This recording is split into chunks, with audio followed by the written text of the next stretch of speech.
Hey bike farmers, thanks for clicking in. We have ourselves a Giant Talon 3 from, I don't know, 5 years ago? 5 years ago probably? Maybe a little bit more than that. It's still got a triple crank on it. So this is a 3x8 speed. It looks like it's received 0 maintenance in its lifetime. To be honest with you, I don't even really remember how I got this bike. I think it was just dropped off by somebody. They were done with it. They gave it to me. And it definitely needs a rear wheel. That one's shot. The broken spokes are getting caught in the cassette here. I don't really know what happened. There's spokes broken on both sides. And then when you turn this front wheel too, you see it's got a gigantic wobble. So instead of like trying to straighten out this front one and just replace the rear one, I went out and got 2 brand new wheels. So we're gonna transfer everything from these wheels over to these wheels. So new wheels on this bike. I think it's worth rescuing. The chain looks pretty rough. Maybe we'll replace it, but we might just spray it and call it good enough for who it's for. Otherwise, then it's just a straight up cleaning, lubing, and adjusting as we typically do. But I think this one's gonna turn around and be a real doozy at the end. So I guess no time like the present. You kick back and relax. I'm gonna get started.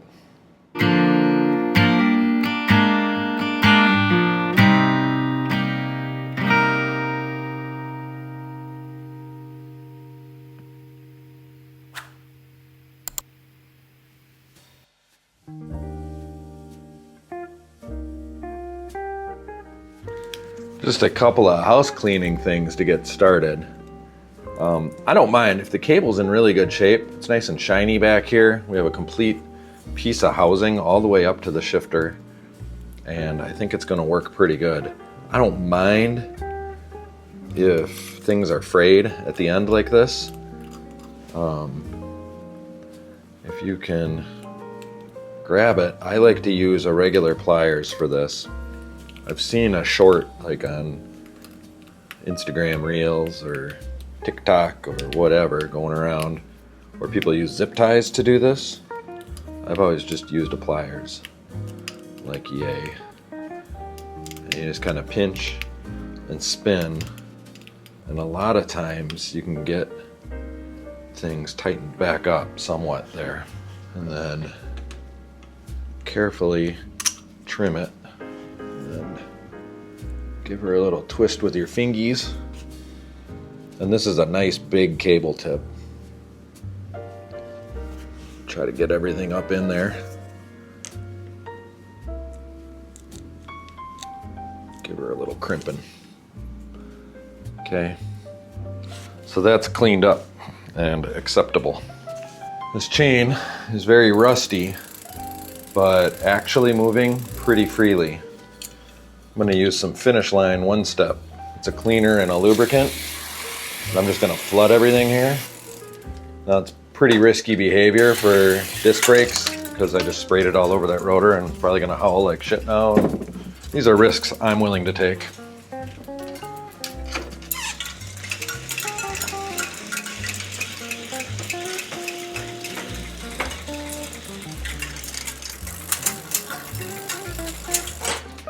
It's already in little here, so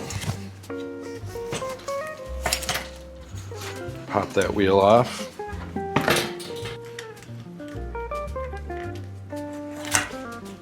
Pop that wheel off. And this bike is quite filthy, as you see, but it appears to be a dry filth. When it's a dry filth, I just go straight for the Behold furniture polish. It actually does a good job of cleaning and then leaves behind a nice waxy film.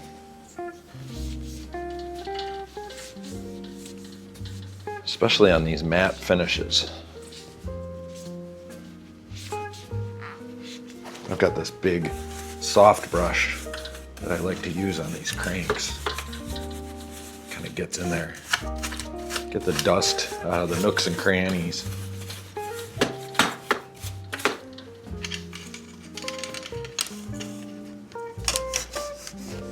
Big part of fixing up old bikes like this is these cleaning steps. Especially if you're reselling them, like I do. You know, you gotta have them looking good. You get a lot more for a bike when you give it the care it needs. Adds a lot of value. Oh, I mean, that shined right up. This bike looks so much better already. See it in the comments all the time, you know.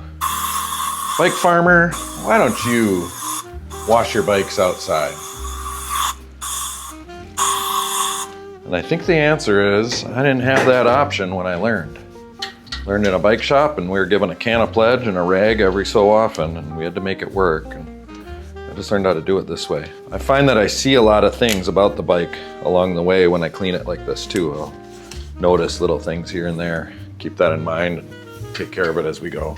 Hey bike farmers, just a quick note while there's a lull in the action. If you've made it this far, I assume you liked the video enough to click the like button. If you really like it, let us know in the comments below. And if you're into bicycle content for regular people, subscribe to the channel if you haven't already. If you're able to support more directly, click on the super thanks button and send me some taco money. Or better yet, join the channel as a monthly sustaining member. All of these things will help grow the channel organically and give the Bike Farmer YouTube channel a strong future. Thanks again for watching. Now let's get back to the bikes. Here we are. Let's see here. Here's the front wheel. Should we start with the front wheel? We got disc brakes here. Oh, I forgot to introduce Woody Charleston, everybody.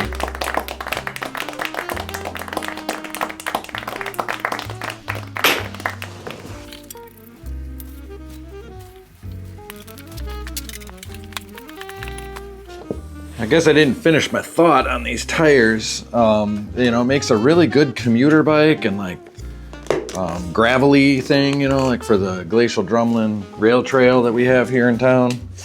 You know, it's a nice all-arounder tire. These Vittoria Randonneur tires are good value. They're good quality. Yeah, they have some puncture resistance and they don't cost a bundle. But something like this, you know, the kids, I sell a lot of bikes to families for their kids. It's a nice medium-sized mountain bike. If I put something a little knobbier on it, the kids would be more into it. I don't know, I have a decision to make. I still haven't made the decision. Here, we've got the disc brake. We gotta get this disc rotor off. Usually, yep, it's a T25.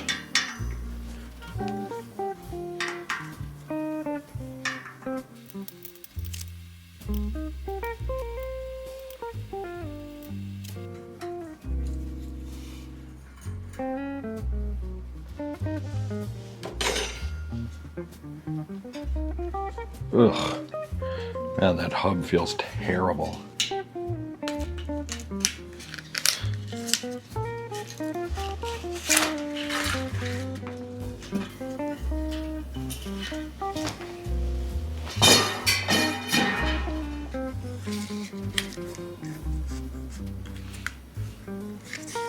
We'll reuse this rim strip.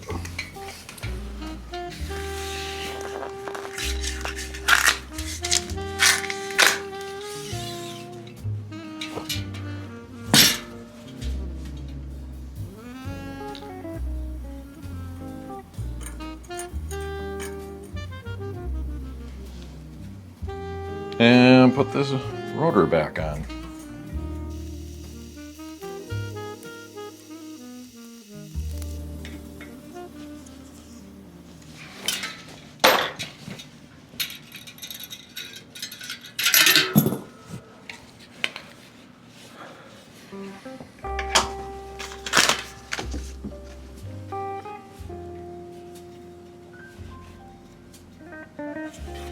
Well, I don't always like to adjust hubs, but this one, I mean, it actually feels really good. But if you adjust them just a little bit loose, the skewer compresses the cones in towards the cups on the hubs. Anyway, if you put a little bit of play in there, you can set the preload with the cam action of the skewer. And I feel like that's actually the best way to go about it. So I'm gonna try to make a micro adjustment here. So if you break this lock nut free on this side a little bit, and then hold the opposite side, you can grab hold of the cone with your wrench and just turn it, you know, like a quarter turn, then cinch that back down. Basically, you're just backing this cone out just a little bit, just a smidgy poo. Yeah, I mean, I can tell it's like a little bit, okay, there's just a tiny bit of play if you really work it. That's gonna be way more better, hey. So I got away with that. A lot of times you end up having to do it 15 times, or maybe just 3, but still, it's kind of, it can be a time suck. You know, when I make these videos, I try to be efficient and complete. So I do cut corners a lot on these videos, not necessarily corners that I cut all the time. But, you know, a lot of you like to call me out on it. Part of it is just I'm trying to make good content here, you know? And on these entry-level bikes, a lot of times it really doesn't matter. You don't need to get everything just exactly perfect. But there's a good front wheel. Always a good idea to get a little bit of grease on your skewer.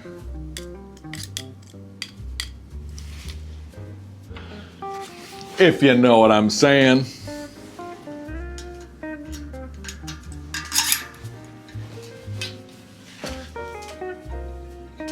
I like to grease the springs too.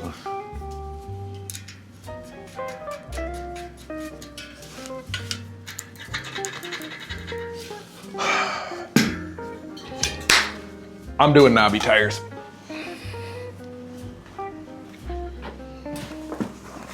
You know, this bike was born an entry-level mountain bike. I don't think it's ever gonna see any real mountain bikey kind of level use, but the boys really want knobby tires on their bikes. And this black and red scheme is very boy-y. So I think it'll end up with a boy.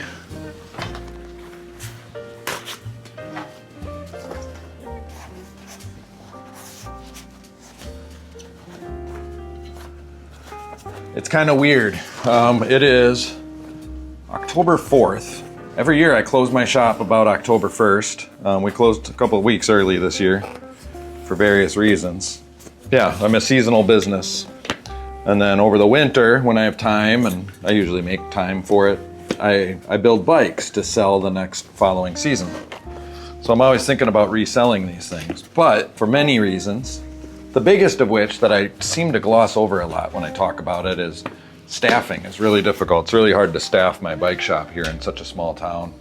And I don't like working retail, which has been pretty well established. I don't feel like I should even be talking to customers sometimes. Then again, some days I'm really into it and good at it. So, but anyway, it's a staffing thing. But long story short is I'm not sure I'm even gonna have a bike shop next year. So I don't know why I'm building these bikes. I do know 2 things. Oh shit. I know that my compressor is completely empty because I've been gone for a week and forgot to charge it.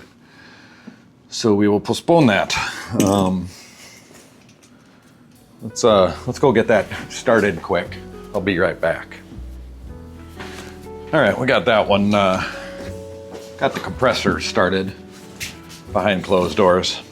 Yeah, you know, I no longer need the income from the bike shop.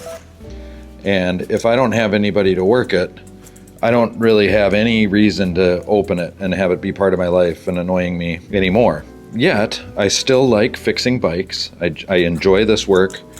It's fun. I suspect that some of my viewers out there see it as a hobby, right? It's fun and something we can do. It's also, I hear a lot of people that fix up bikes like for kids in their neighborhood and get them going again and, you know, that kind of thing. So, you know, there's lots of reasons to be rescuing these old shop quality bikes and doing this kind of work. As far as like storytelling and making good content that surrounds around a bike shop and reselling them and some of the antics that I get into with my customers, you know, I'm not sure how I keep that alive as much.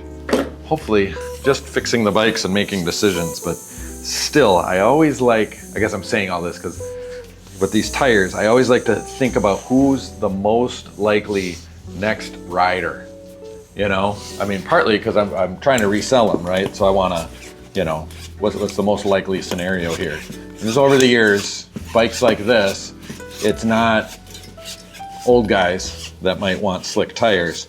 It's younger kids that want the knobbies because they imagine mountain biking on a bike like this and actually going off-road, and you know, they want to get rad. And you do that with knobby tires. They don't want to be lame like their old slick-tired dad. So that's why I came up with that decision. But these are good, nice, beefy, general-purpose tires for a 27.5 wheel. I think it's a good choice for this bike for whoever was riding it before.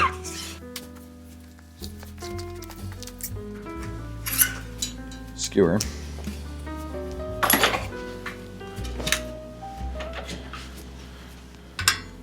I kind of hate pulling these rotors off.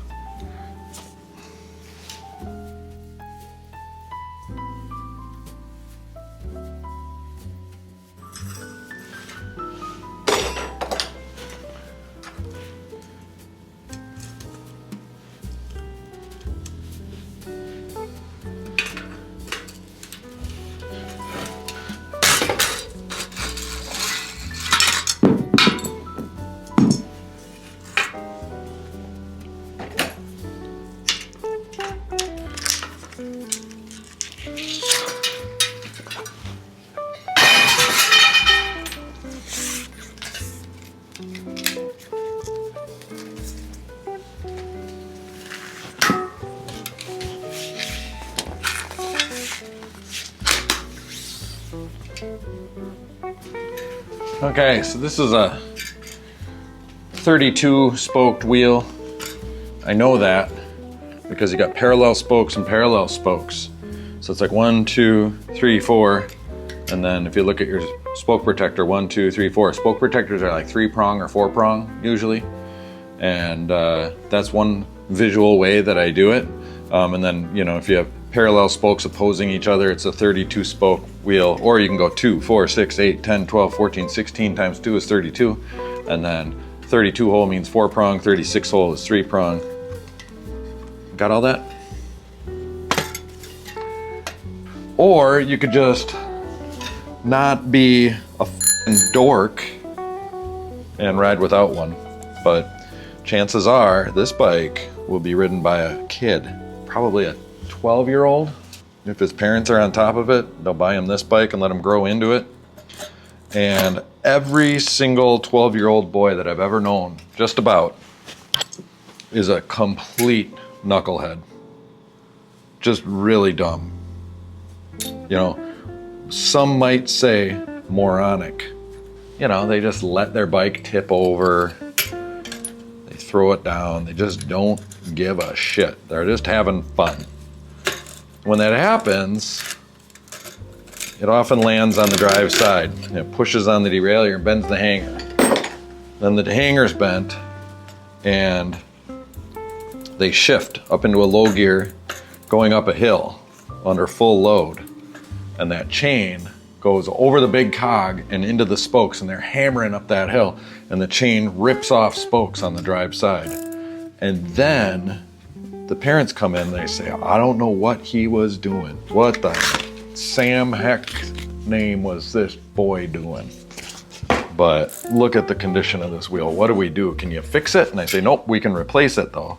And it's $120. And it's a pain in my ass because it's a disc brake. And so I got to transfer everything over. It's a rear wheel. And I'm going to need to charge you, you know, like $40 labor for that because it just takes time to do all that. And I should be charging more than 40, but I don't. And so, you know, you're looking at a $160 repair. And by the way, because you haven't maintained this bike, it needs a tune-up now. And that's another $100. Maybe we can give you a little bit of a break on that. But you're looking at like $250, you know, and he was skidding a lot, so you need a tire. You know, now you're gonna maybe a tube. So you're at $300. But I just bought the bike last year. It's like, yeah, but you know, your kid's a knucklehead and you didn't have the spoke protector and you left it outside. And then they're like, well, I only paid $600 for it and he already outgrew it, so on and so forth. And they're like, well, what would you give me on trade? And I'm like, I don't know. You know, it needs a wheel and how about $40? It's really a shame, but that's kind of what it boils down to, and that's how these things go. But this one, I think they knew all that, or somebody told them. I don't think I told them that this bike just needed a lot, that it was gonna not be real cost effective for them to fix it and keep it unless it was the right size and wanted to make it a college bike or whatever, you know what I mean?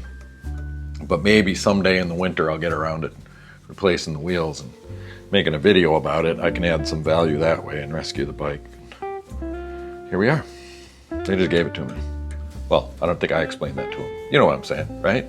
I'm kind of making up stories. I'm just talking about scenarios, hypotheticals. We're doing thought experiments here. That's what we're doing. This is a Bike Farmer think tank.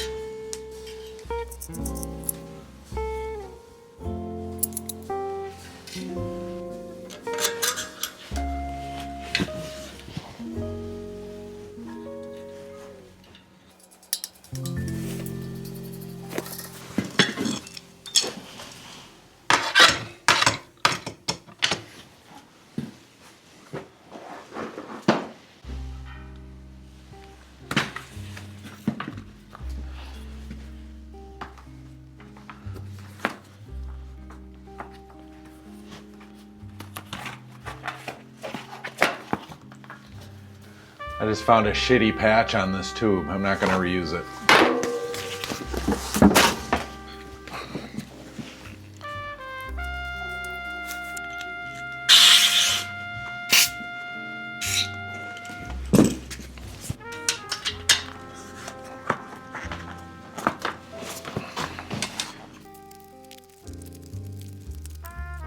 All right, this is working.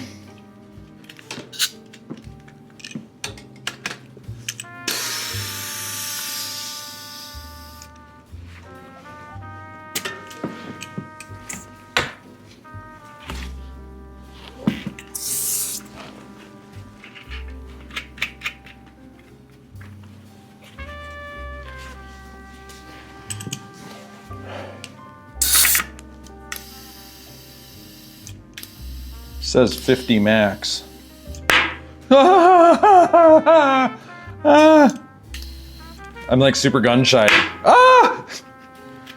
After that last one exploded, my last bike video had a really good tire explosion on it. Scared the crap out of me.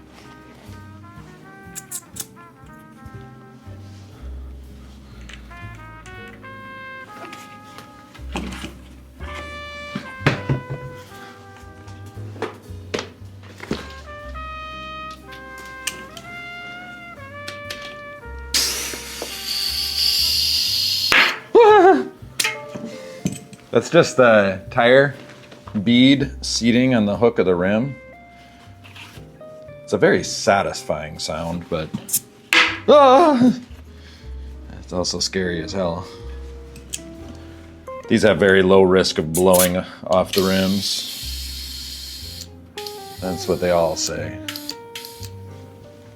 All right, 50 pounds, that's very firm. You know, everybody's asking, Bike Farmer, what the heck kind of pressure you got to put in this tire here? First of all, it always says on the side of it. So look, if you can Google it before you ask. That's all I ask. But since you asked, and I'm a very nice person, I'm gonna tell you flippantly, this valve cap is broken. Flippantly, make it firm and go for a bike ride. One of my past lives, I sold coupon advertising for a coupon magazine. Worked for my father-in-law. And I had a customer, one of those like bouncy house, trampoline room places. They were new to town. They had some startup money. They needed to get the word out. And we mailed every single house in the county. What a perfect fit for a new business, right? And I was like, you should be giving at least 20% because those coupons work the best and all this stuff. And they didn't listen. They knew better than me on everything. I was like, fine, you know, at least you're buying an ad. And they barely paid what I needed. I think I got a stuffy nose.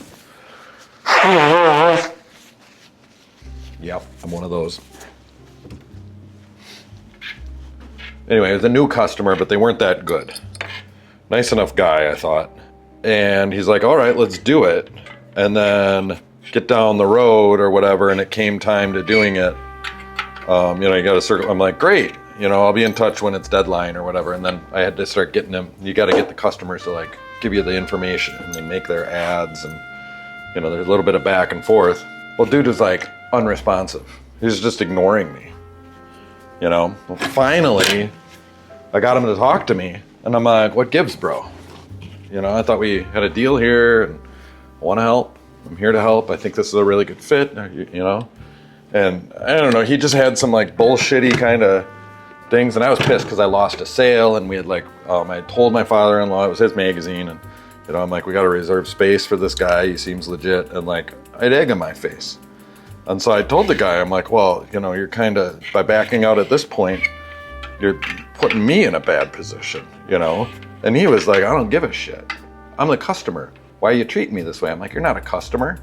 You're just a guy who's screwing me. I'm like, I would like you to be a customer. And, you know, I would like this to be a wonderful, beautiful relationship moving forward where I get paid. Anyway, he didn't like how I handled it and then talked to my father-in-law. And he described me as being flippant. I still remember that my father-in-law said, yeah, he said you were flippant. And I'm like, what the f does flippant mean? Then I looked it up and I was like, yeah, I was being flippant. I had no other choice. He gave me no other choice. Of course I was flippant. I had to like, really just like break it down and be like, bro, it's not that big of a deal. You know, it's a few $1,000s and you're getting a lot of value out of that. Like, you know, I had to talk down to him and he did not like that. Have you ever wanted to talk about direct mount kickstands? Well, boy, am I glad to hear that, because we're going to talk about direct mount kickstands, which I happen to like. These bolts are at weird angles from one another. I don't know why. Anyway, I get direct mount kickstands on bikes in here all the time, especially Giants. Now this is a Giant I could have sold at some point. I sold many of these. This one did not come from me. And that bolt is bent AF. So is that one. Both of these bolts are bent AF. Direct mount kickstands are better in many, many, many ways. However, they like to loosen up. And when they do, and the kid continues to use them, oh, I dropped a wrench. We end up with problemos upon them. This is not a problem that I've ever seen before. But look at that. Does that remind you of anyone?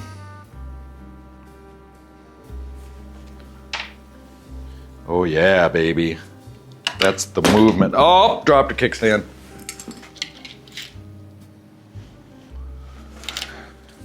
Bins and bins and bins and bins and bins of stuff. That one's not bad. This one's got like 18 washers upon it. Well, they ain't matching.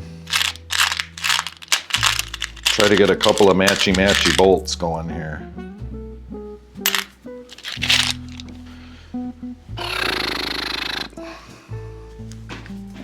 High strength Loctite.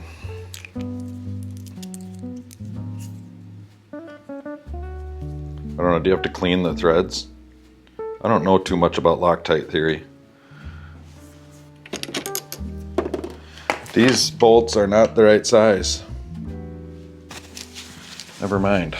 It looks like a bloody rag now. Bloody Kleenex. Found these guys, they already have Loctite on them. Or some kind of thread inhibitor locker. Making up words, using the wrong words, and moving on with life.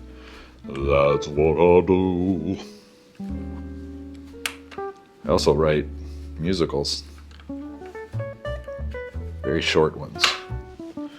Can't seem to get people to listen much past a couple of stanzas. Again, I think I used the wrong word. So, I mean, the direct mount kickstand situation is superior as long as these bolts are tight.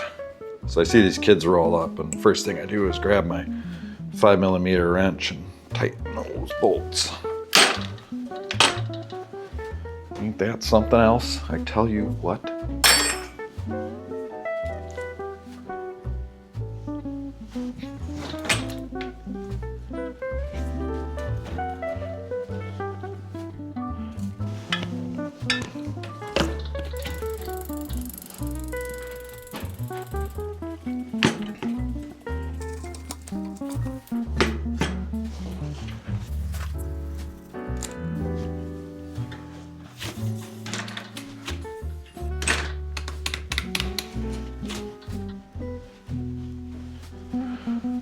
Well, the good news is the rear brake feels really good. It's a hydraulic disc brake and it's not rubbing, so we get to leave it.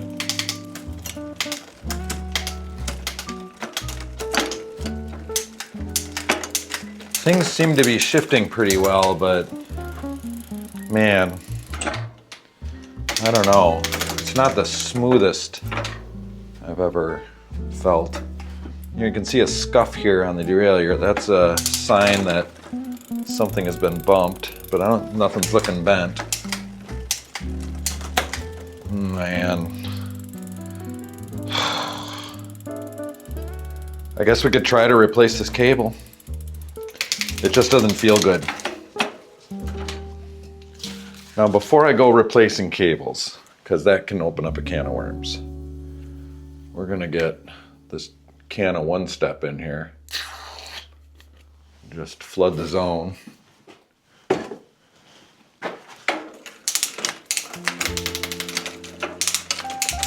Just make sure it's not the shifter.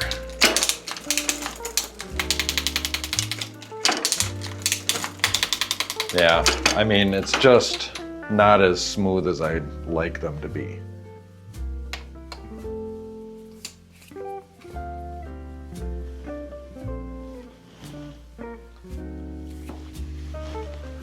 Right here, there's a little plastic screw comes out. Off camera here, I'm cutting the cable. Here's a little frayed bit that we capped before. I just cut it there. You know, if you get a good clean cut on it, then it comes through this housing easily. See how that's like, it's all silver. There's nothing wrong with it. That's why I'm like, I don't know if replacing it's gonna help or what.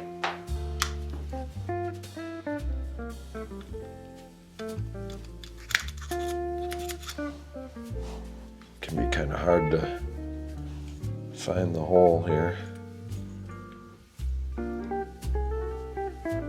You know, you think, I've been to college, I'd be better at this. I was no slouch. I knew how to get her done.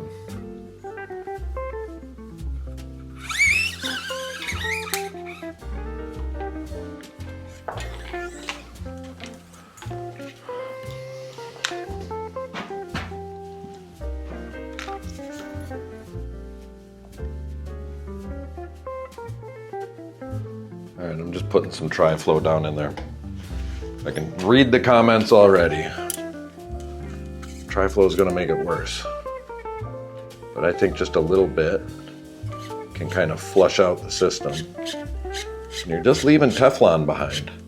They say that it like attracts dirt, and I just don't see dirt getting in there in any kind of meaningful way. Theoretically, you know, you got yourself a point there. You know-it-all mansplainer.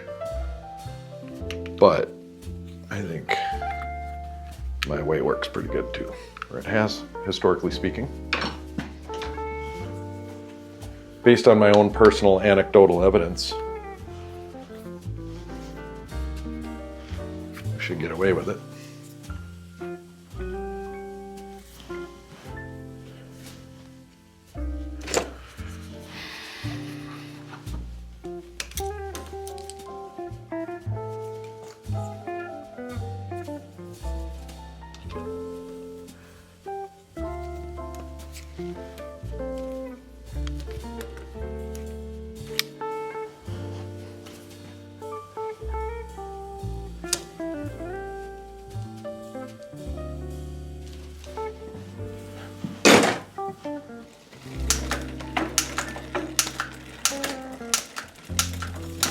I think it really feels a lot better.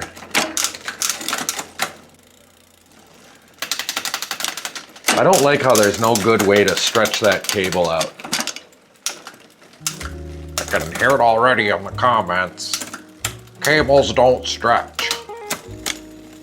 You know what I'm saying.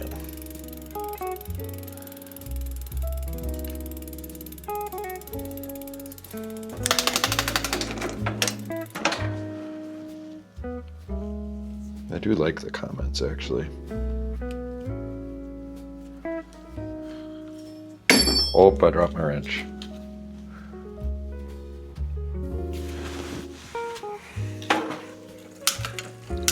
I just loosen the cable up a little bit. Then I can use the barrel adjuster for fine tuning here.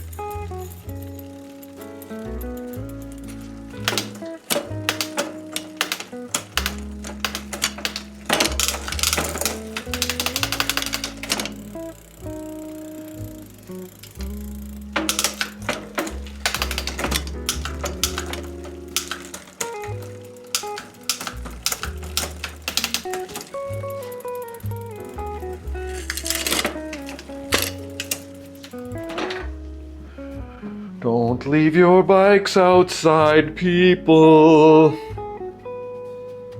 Amen. I sing this song for you, front derailleur, impossible to shift. Gonna replace that cable too.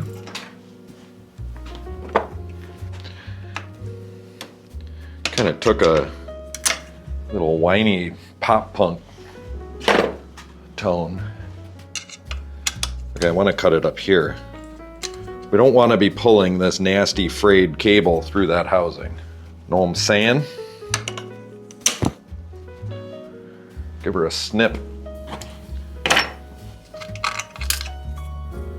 Yuck. Crunchy. So what happens is you leave the bike outside and then water drips right there down into that housing, right? And then it collects in the loop way down underneath in the nether regions. And it's all rusty. Oh, and rusty it is.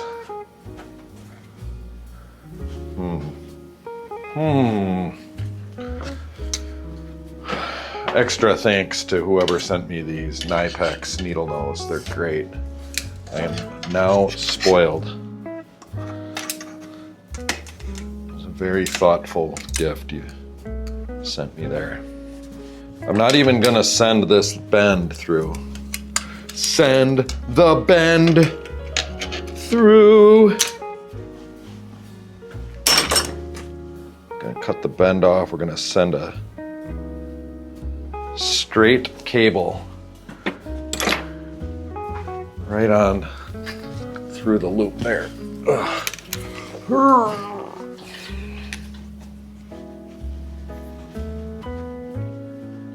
Well, that took a weird turn.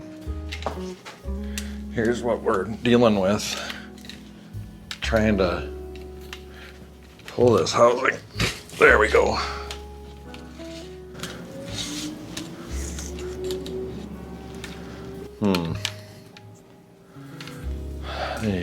Ay.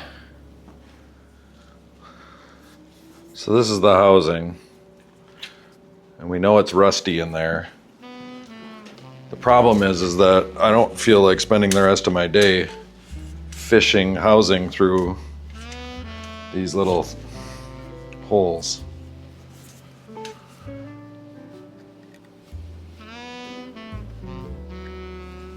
Know what I'm saying?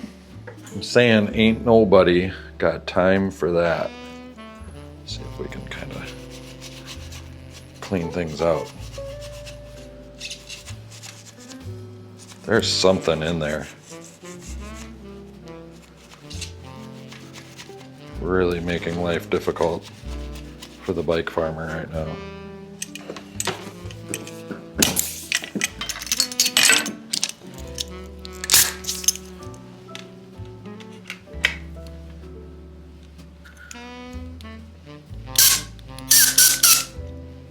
Huh.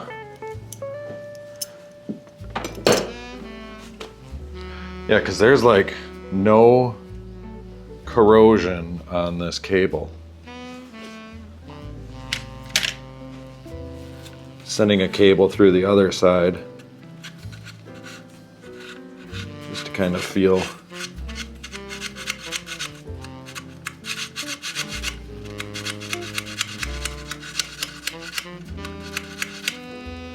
Yeah, I mean, it's just not, it's going to be problematic because,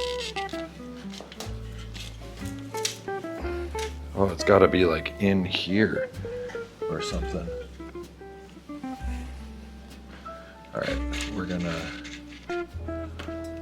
do this. Okay.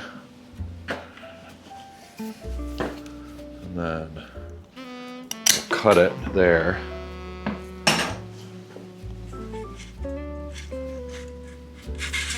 Okay, and we got that, right? But there's a ferrule on the other side.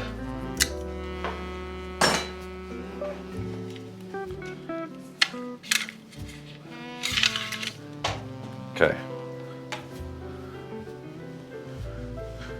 I don't know if you guys trying not to, here's the old housing. You know, a lot of you ask, you know, bike farmer, why don't you like internal cable routing? You know, like it's better because everything's sealed and you'll never get any kind of corrosion. So you just do it once and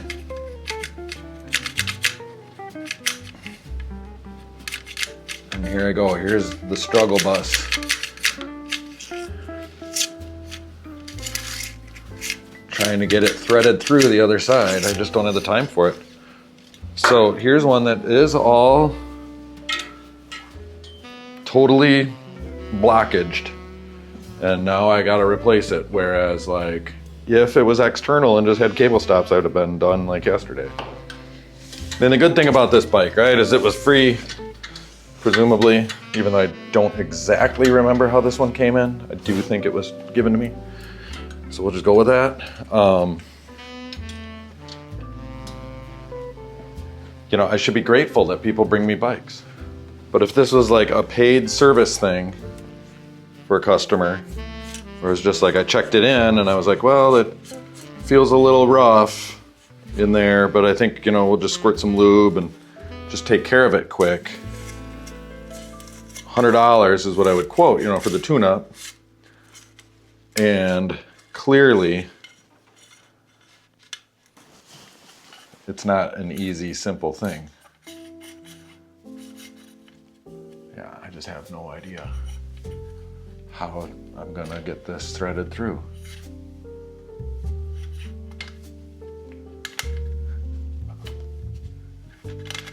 Oh, I got it. All right. I still don't like it. I still don't like what I have to do here. I don't like all this trouble. I like the old way that was easy. It's not better, you know, especially since water can get down there. Because it does. And frankly, the sooner you all actually start calling me Mr. Bike Farmer, the sooner we can get back to living in a unified, free society here in the United States of America. All right, we're gonna get after this here plastic screw. Oh, dropped a plastic screw. Get her shifted into first. Get rid of that cable.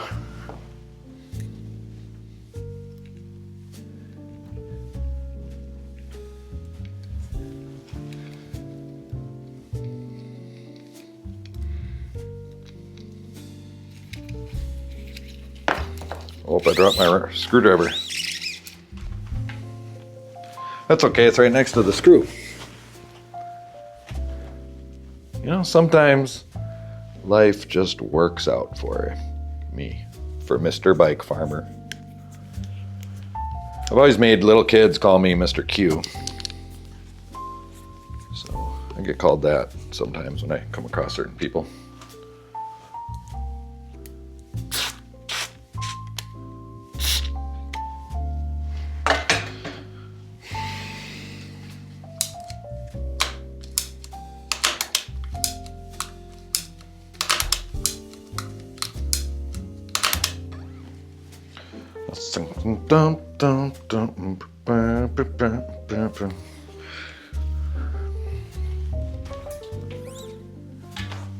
What song is that?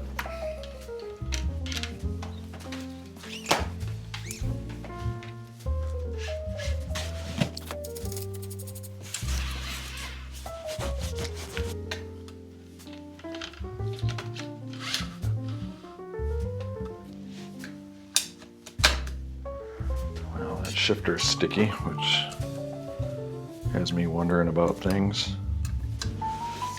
So a lot of you are asking, well, Mr. Bike Farmer, what's the smart thing to do here?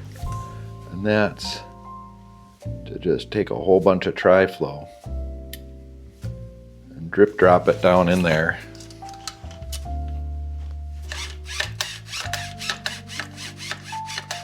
And then work it. Like Missy Elliott.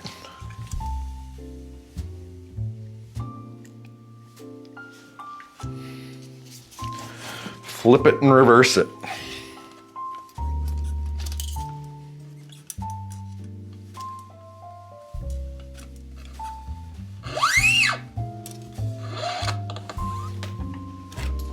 This might be the dumbest design ever.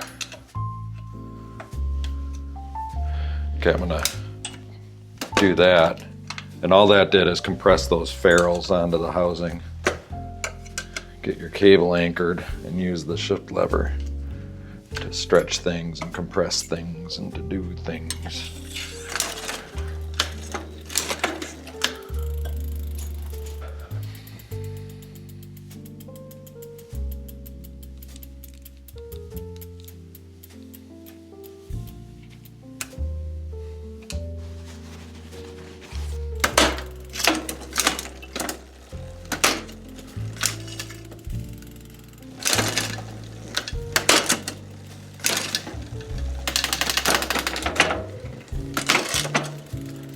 All right, seems to be functioning pretty well. The shift lever is sticky.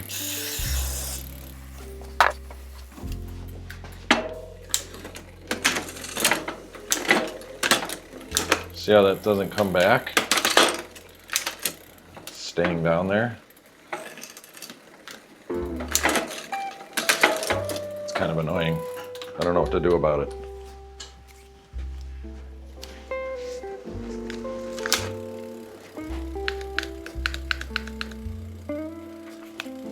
Really don't know what to do about that.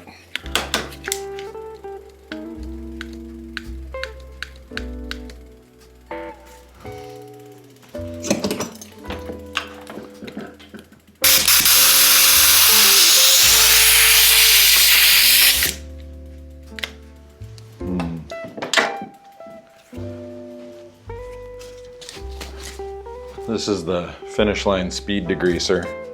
Basically brake clean. But it's just a real powerful solvent. Yeah, you can just see brown coming out of there.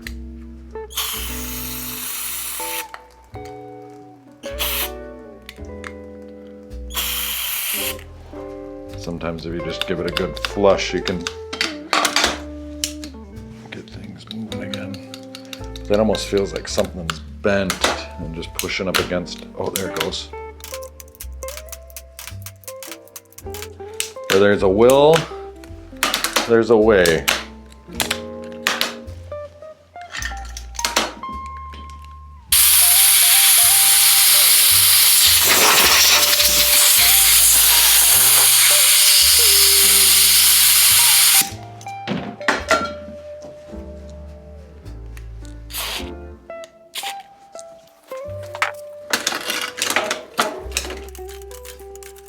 I mean, yeah, we're all right.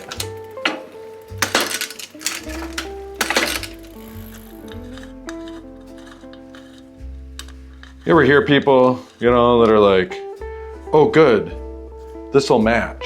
And it's like, think that like red and orange match? Does that ever happen to you? Like, that's not true. I don't understand. I mean, I guess people see the colors differently, don't they? How deep? Some people say, Mr. Bike Farmer, why are you so deep? High flexible material, it says. Right on it. Can you see that? High flexible material. Oh yeah? Oh, it is. It truly is. Huh. It's unbreakable. Should just mark it, say, you are weak, Sally. Go ahead, try to break it. Fantastic. Fantastico.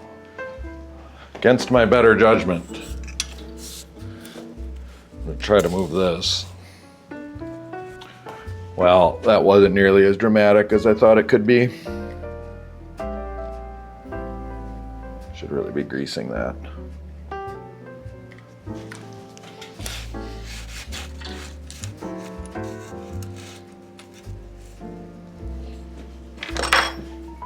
Gotta be honest with you, it's been a while since I've been down here in the basement doing a bike video. Been doing a lot of traveling lately. And it feels good to be back in the studio fixing some bikes. I enjoy making these videos. I felt like I had too many bike videos going and wanted to get some other kind of content out. And then made all these plans and then forgot that if I'm gone all the time, I don't fix bikes. But there it is.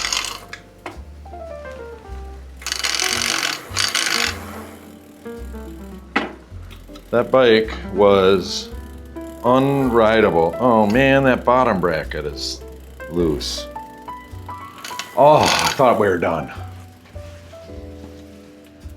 All right, let's see here. It is 12:39.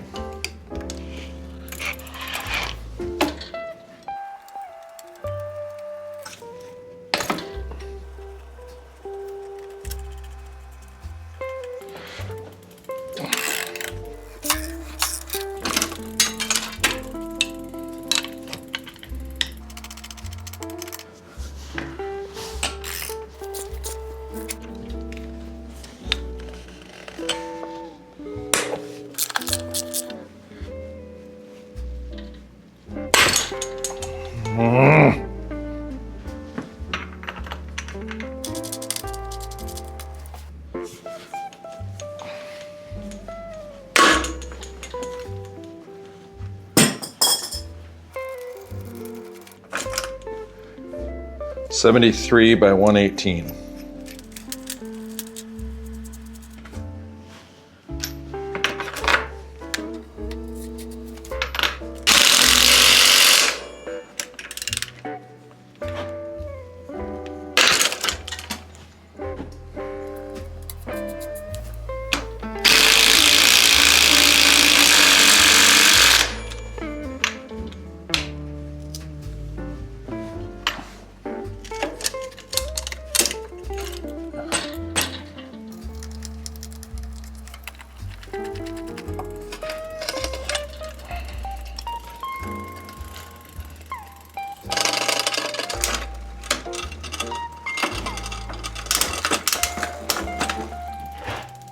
$12.50. So I think things moved a little bit. What the heck? Oh. Oh. Wait a second. Apparently things moved quite a bit. Or I don't know what I'm doing.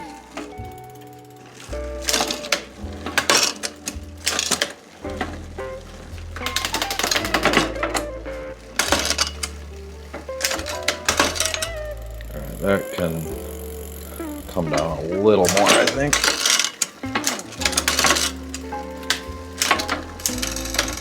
Yeah, it's not going to shift up.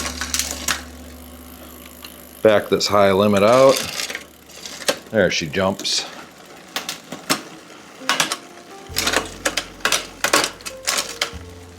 You guys catch all that?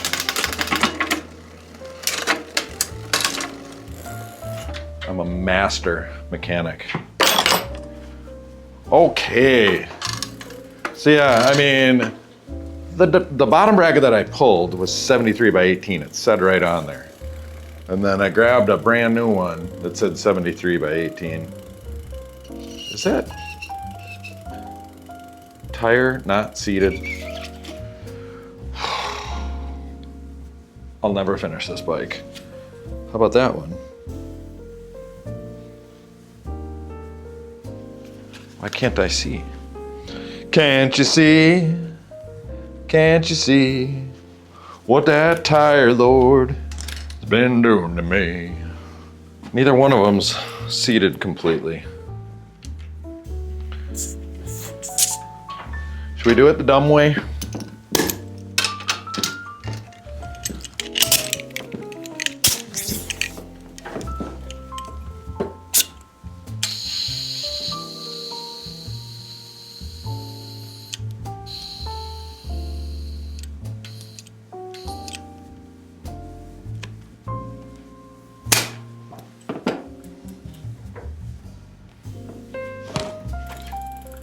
Just put in too much air and hope for the best. Okay, this side is fine. There's a little blip on the other side here. Frustrating. There it goes. Ha ha! Hot dog!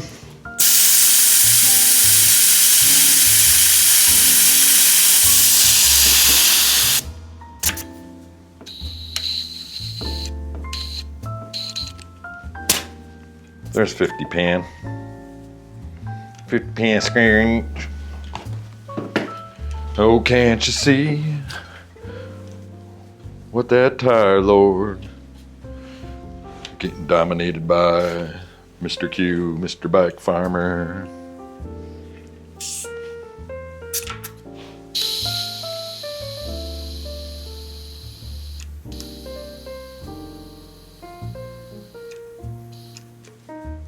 Come on now. You can do it.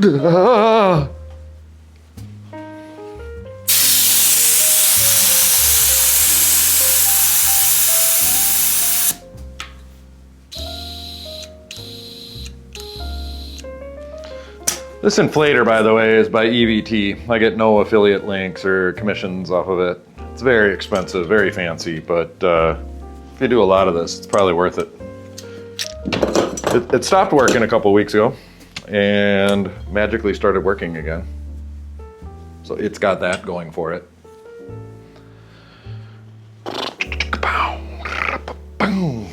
Flip it and reverse it. Brown sticker bucker wacka chow chow.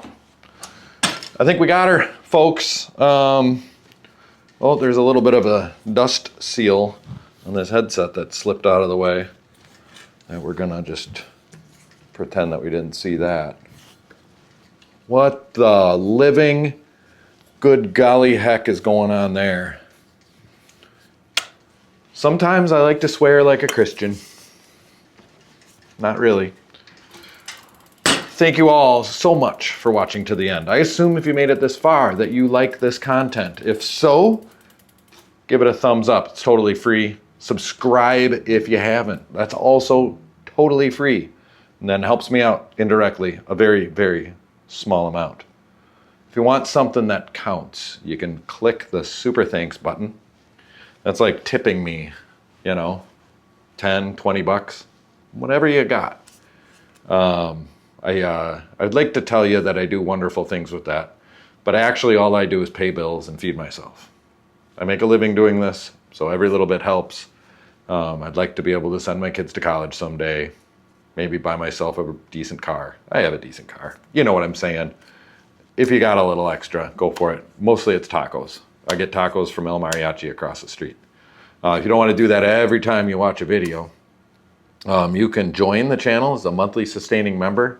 You can pick your amount. I suggest 10, 20, 15, whatever, somewhere in that range per month. If you go into your subscriptions in your phone right now, you're going to find something that you're subscribed to that you haven't thought about for a year. Cancel it and take that money, give it to the bike farmer instead. You know, but it's not all about me. Yes, it is. But for yourself, what you can do is click that notification bell so you and your bikes can stay tuned.